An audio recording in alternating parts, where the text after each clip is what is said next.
episode with Keeping Up the Antonios. I'll be touching base on last week's episode 6. We went through a bit of Netflix series and everything like that. And I just want to say a massive thank you to everyone who dropped comments below with all their recommendations. There's a few there for us to get through, and I'm sure it'll keep us busy in the next couple of weeks. Anyway, and another update that I want to mention also, completely off topic, but Juddy has finally signed in to TikTok. So this is her TikTok account there. Check it out. Well, don't check it out because I've only got 2 videos on it. 2 videos and some very questionable, uncoordinated dance moves as of yet. But it's a bit of fun, a bit of laughter. Something that we've been watching and laughing about. But keeping us busy, I suppose. Yeah. Anyway, let's get on to this episode 6. So, episode 6 is all about Juddy's MasterChef show. Essentially, not only you're a good footballer, but... Thank you. Did you just say that on camera? Am I better than you? No. Is it true that you're also a fully qualified PE teacher and also majored in home ec, so you can actually teach kids to sew and cook? Well, I am. That is true that I am a fully qualified PE teacher, and my minor was home economics. And much to my disgust, when I signed up to do the degree, I thought home ec. I loved home ec cooking at high school. So that's hence why I did it. And then year 1, I had to do a 4-hour textiles shoot, which I'd never used a sewing machine in my whole entire life. First class, the teacher goes, right, put your hand up if you've never used a sewing machine before. And I was the only person to put my hand up. So yes, I did do home economics, which covered obviously cooking, textiles and childcare, believe it or not. So yes, that is true. Yeah, well, I actually did sewing and cooking in school. And why haven't you cooked then? I have, but we had to sew and make this bear. By end of it, let's say mine didn't look like a bear. That's at least to say anyway. I threw it straight in the bin anyway. So tell us about what you have been cooking. Well, a lot. So we're going into week 5 of isolation, I think, since it was 4 weeks on Sunday. So I've done a lot of baking. I've baked some Anzac cookies. I actually did a home economic class with my little brother today because he's over in Melbourne and they're all online learning. Yep. So I did a little bit of a FaceTime with him, so we made Anzac Day cookies for Anzac Day. I've done chopped chip cookies for you. Did you like them? Yeah, they were pretty good. And they were healthy, so big tick. But then, like, the main things, like the dinners, so lamb rack, but I can't take the credit. That is my brother-in-law, our brother-in-law's recipe, Kaz. He made that for when he was over, last year, I think, for us. So lamb rack, I've done I'm loving the slow cooker at the moment. So I've done like a slow cooked beef ragu. I've done pork shoulder slow cook, made tacos and things like that. So I have done quite a bit. Apple crumble, you were a fan of, so I did that. Usually what happens is I just ask you what you want and I try and cook it. That's correct. You missed out one of the most important ones, and I think it was probably your most successful. What was that? Tell us about your hot cross bun. Well, okay, so hot cross buns, I was really looking forward to making them. I knew it was going to be a challenge. I looked at a few recipes and it was a long process. So I had 2 attempts. The first attempt was an absolute disaster. I looked at a recipe which was fine, started the recipe, put all the stuff in the food processor. The food processor that I've had for about 7 years since I moved here started smoking. So I had to throw that in the bin. Everything was hand made then from that point on. But then I actually didn't have the right yeast. So the hot cross buns didn't rise. But in the meantime, trying to scrape everything off the food processor, I cut my finger open. So it was just a whole disaster for the first attempt. And then the second attempt, got yeast, thanks to my good friend Rosie Duffy, got me yeast from a little Italian store. And I think they were quite nice. What did you think? To be fair, the first batch, which were like little nuggets, very tasty, but yeah, just obviously weren't an actual bun per se because we used to make it Yeah. rise, but actually they were actually kind of good. They were The like second batch was hot good. crust buns, like biscuits, but like not biscuits. Oh, the first ones, yeah. Yeah, and then like the next batch, which were good. Yeah, they were probably near on perfect. We've actually got a video of your pulled pork.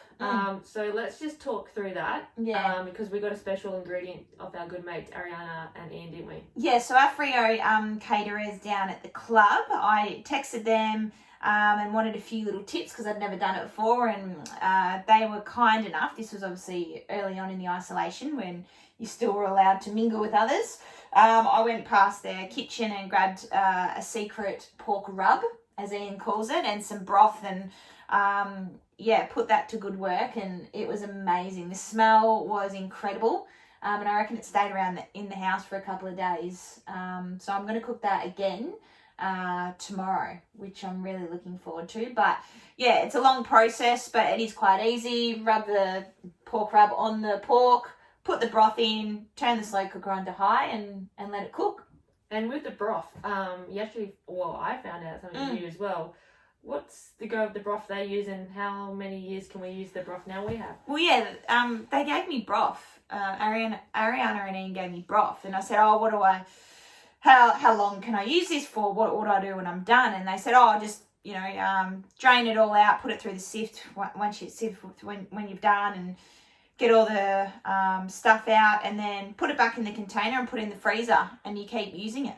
And they said to me, unless I heard it wrong, but I don't think I did, they've got their broth, then they've had it for 8 years. And the more, every time you use it, the richer it gets, and the flavours get richer and nicer. So, yeah, it'll be in our freezer for a very long time. Yeah, crazy. And for anyone that is looking for some food options, online and delivery, Ariana and Ian are actually doing some takeaway menus because obviously they're finding it quite hard. They're a catering business, and obviously with not many functions and stuff like that. Absolutely. They're doing little small takeaway food. So we'll put their the details website up now, and you guys can have a check if you feel like you need to have a look. So obviously there's a few recipes that you've just known off the back of your own head, but your baking ones you definitely had to look up. So where did you find these recipes? Was it by other influencers on social media, or did you just do the old Google how to make hot cross buns? Well, I do, if anyone that knows me, and you obviously do know me very well, I do like to do my research. If we're going out for dinner, she'll look at the menu before we even go.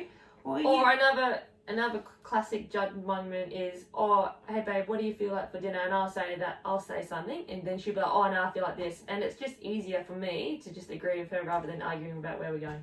Is it that true? Yeah, I suppose it is, but I feel like I need to look at what I'm going to eat for dinner, so then I can plan my breakfast, snacks, and lunch in the day. Freak. Anyway, so I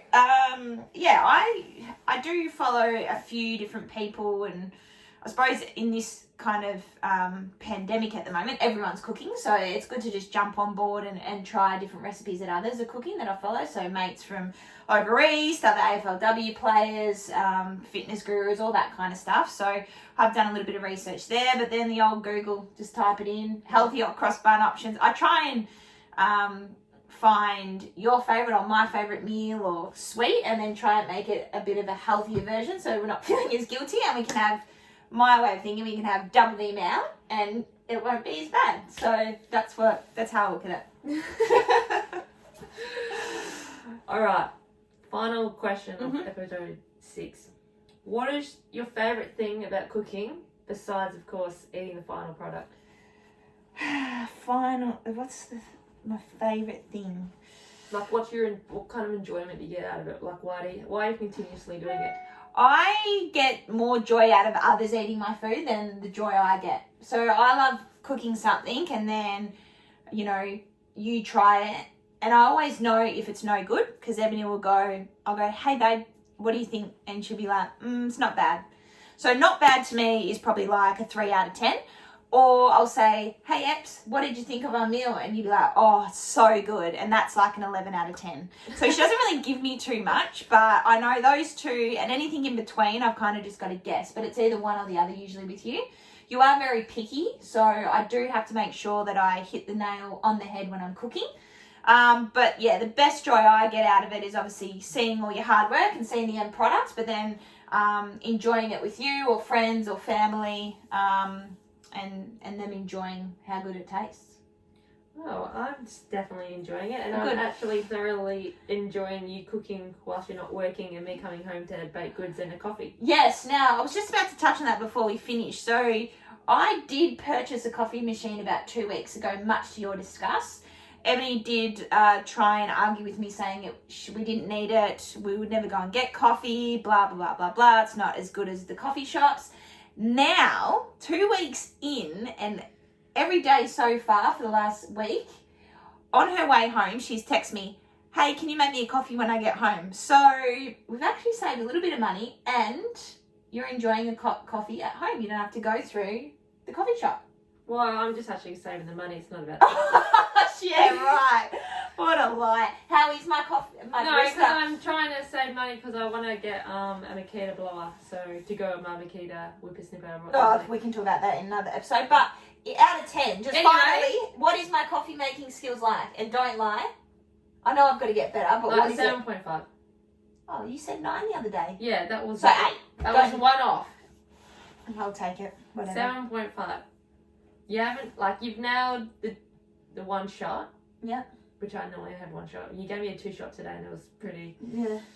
Probably about. So I've got to get better. Probably about a 4.5 or something. Oh. And you're not really good at keeping the warm milk. Right. You give me lukewarm and I drink it. Anyway, let's move on and finish the episode. Anyway, we'll be back with episode 7, where Juddy will be in the charge of the reins, and we'll be talking about our Ferry Girls and the AFLW season and for what it was, and maybe share a few stories inside the four walls. We won't go into too much details, but we'll share a couple of funny stories maybe. Yeah, I'm definitely going to throw some of my teammates under the bus, so stay tuned. It's going to be fun, I reckon. Thank you for tuning in for another episode of Keeping Up the Antonios.